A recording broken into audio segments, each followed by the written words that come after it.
It is therefore my honor to nominate Ohio Senator JD Vance for the office of Vice President of the United States of America.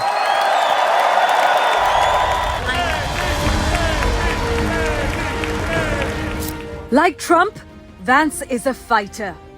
He has steadily transformed himself from someone who once speculated that Trump might be America's Hitler into a loyal soldier for the Trump movement and agenda. Vance came to embrace Trump as he sought a Senate seat in 2022, and he eventually won the former president's endorsement in a crowded Republican primary. Many analysts say no other politician can help Donald Trump carry out a Maga revolution in Washington more ruthlessly and effectively than Vance. His instinct to punch back is Trumpian, political watchers argue, and his views on foreign policy and the nationalist economic agenda are thoroughly consistent with Trump, if not going even further.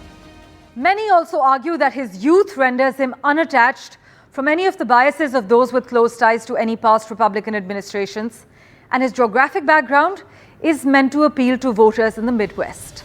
Vance first rose to fame in 2016 following the publication of Hillbilly Elegy, which detailed his upbringing in southwestern Ohio and his later ascension to Yale Law School. The book was later adapted into a 2020 film starring Glenn Close and Amy Adams. In the months following Trump's victory in the 2016 presidential election, Vance's account of his family's experiences with poverty and drug addiction came to be viewed by some critics as a revealing portrait into the lives of Americans who helped determine the outcome of the election. Every issue, I believe, traces back to this fact. On the one hand, the elites in the ruling class of this country are robbing us blind, and on the other hand, if you dare complain about it, you are a bad person. And I'm here to tell you, we need a new politics for a new generation. The old way of doing things ain't working. When the technology industry censors the sitting president of the United States, when it puts you in Facebook jail for uttering an opinion, we're not gonna sit by and take it anymore. We're gonna go after them. And if they censor conservatives, we're gonna make them pay. We're gonna go after the multinational companies and the government leaders who are shipping our jobs overseas and making it harder for businesses to prosper. But Vance is inexperienced, having run and won just one election.